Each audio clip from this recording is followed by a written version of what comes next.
નમસ્કાર મિત્રો, સ્વાગત છે આપ સૌની સિયારી ચેનલ અને ગુજરાતી યુટ્યુબ ચેનલમાં. હું નિકુંજ પરમાર આપ સૌનું તહેદિલ સ્વાગત કરું છું. તો મિત્રો, આજના વિડીયોમાં આપણે વાત કરવાના છીએ ટેટ ટાટ ભરતી 2024 કટ ઓફ માર્ક કેટલા થશે, કેટલું મેરિટ રખશે અને મિત્રો તમારે આટલું જો મેરિટ થશે તો તમારે જો આટલા માર્ક્સ છે તો નંબર 100% લાગશે. તેના વિશે આપણે સચોટ વિગતે માહિતી મેળવવાના છીએ આજના વિડીયોમાં. તો વિડીયો એન્ડ સુધી બનાવી લેજો. વિડીયો ગમે તો વિડીયો લાઇક અને ચેનલમાં નવા ચેનલ સબસ્ક્રાઈબ કરી બેલ આઇકન બટન દબાવવાનું ભૂલશો નહીં. તમને આ ચેનલ પર શિક્ષણ જગતની હરેક માહિતી આપવામાં આવશે. સાથે સાથે મિત્રો, કોઈ પણ ભરતી આવે, જ્ઞાન સહાયક, વિદ્યા સહાયક, કામની ભરતી, શિક્ષણ સહાયક અથવા કોઈ પણ સ્કૂલમાં ભરતી આવે તો પણ તમને જાણ કરવામાં આવશે. તો ચેનલ સબસ્ક્રાઈબ કરી બેલ આઇકન બટન દબાવવાનું ભૂલશો નહીં. તો ચાલો વિદ્યાર્થી મિત્રો, વધારે સમય ન બગાડતા આજના વિડીયોની આપણે શરૂઆત કરીએ છીએ. તો મિત્રો, તમે જોઈ શકો છો અહીંયા જે વાત કરવાની છે ટેટ ટાટ ભરતી 2024માં કટ ઓફ વિશે વાત કરીશું. તો મિત્રો, ટેટ 1 ધોરણ 1 થી 5ની મિત્રો આપણે વાત કરીએ. ટેટ 1 એટલે કે ધોરણ 1 થી 5માં મેરિટ ગણતરી કેવી રીતે થશે તેમ. એસએસસીના મિત્રો 20% રહે, પીટીસીના 25%, ગ્રેજ્યુએશનના 5%, ટેટની પરીક્ષાના 50%. પહેલાં મિત્રો વાત કરી લઈએ કે જે મેરિટ ગણતરી કેવી રીતે કરીશું અને આમાં ટેટ 1 કેટલા માર્ક્સ હશે તો તમે પાસ મતલબ તમારો નંબર લાગશે એમ. તો મિત્રો, મેરિટ ગણતરી કેવી રીતે ગણાય? તો મિત્રો, આપણે દાખલા તરીકે તમારા એસએસસીમાં 70% થાય અને એસએસસીના 20% ગણાય તો મિત્રો તમારે 70 પછી ગુણ્યા 20 અને ભાગ્યા બરાબર 6. મિત્રો, આવી રીતે આમાં મેરિટ ગણતરી ગણાવશે. એવી જ રીતે મિત્રો પીટીસી મિત્રો 25 ગુણ્યા 75 ભાગ્યા 100. એવી જ રીતે મિત્રો ગ્રેજ્યુએશનના 5% હોય તો 50 ગુણ્યા 5 ગુણ્યા 100. અને એવી રીતે મિત્રો ટેટની પરીક્ષામાં હોય. ટેટની પરીક્ષા મિત્રોમાં દાખલા 111 માર્ક્સ આવ્યા હોય તો મિત્રો તમારે 111 ગુણ્યા 50 અને નીચે મિત્રો 150 આવશે. મિત્રો ટેટ 1માં પેલા 111 તમારે જે માર્ક્સ આવે તે ગુણ્યા 50% અને ગુણ્યા 150 આવી રીતે મેરિટ ગણતરી કરી શકાય.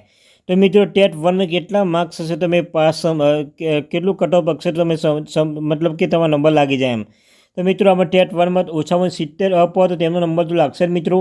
70 અપ હશે તો તમારો નંબર લાગવાનો જ છે. અને મિત્રો ઓછામાં 65 માંડીને 70ના વચ્ચે હશે તેનો નંબર પણ લાગી જ જશે મિત્રો. ટેટ 1માં ધોરણ 1 થી 5માં મેરિટ ગણતરીમાં અને નંબર મિત્રો 65-70 માર્ક્સ છે તેમનો નંબર લાગી જશે. તો મિત્રો ત્યારબાદ જે વાત કરીશું ટેટ 2 ધોરણ 6 થી 8માં મેરિટ ગણતરી. 6 થી 8ની મેરિટ ગણતરી વિશે મિત્રો વાત કરવાના છીએ. તો મિત્રો પહેલાં અહીં આવશે 25. તો મિત્રો તમને ગ્રેજ્યુએશનના 20%, પોસ્ટ ગ્રેજ્યુએશનના 5%, બીએડ પીટીસીના 20%, ટેટ 2ના માર્ક્સ 50%.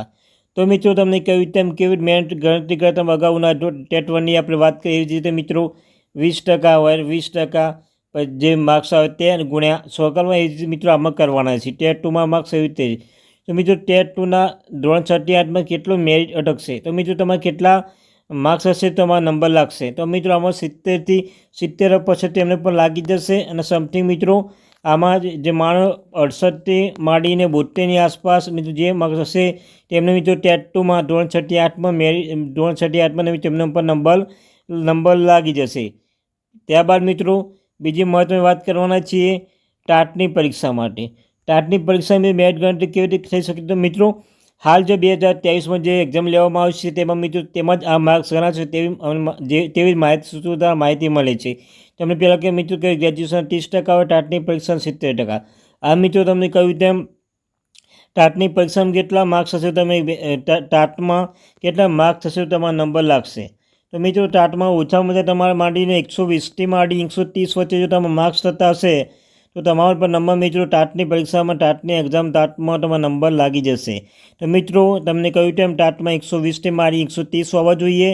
સાથે સાથે મિત્રો તમને ટેટ 2માં જે ધોરણ 6 થી 8માં મેરિટ ગણતરી કરી તેમાં મિત્રો તમને કહ્યું 68થી માંડીને તમારે 72ની આસપાસ હશે તો તમારો નંબર લાગી જશે. સાથે સાથે ટેટ 1માં મિત્રો તમને કહ્યું 70ની 65થી 70 વચ્ચે હોવા જોઈએ મિત્રો. તો આ હતી મિત્રો અપડેટ. કોઈ પણ માહિતી મેળવવી તો કોમેન્ટ્સમાં જણાવજો મિત્રો, તમને 100% રિપ્લાય આપીશ. વિડીયો પસંદ આવે વિડીયો લાઇક કરવાનું, ચેનલમાં નવો ચેનલ સબસ્ક્રાઈબ કરી બેલ આઇકન બટન દબાવવાનું ભૂલશો નહીં.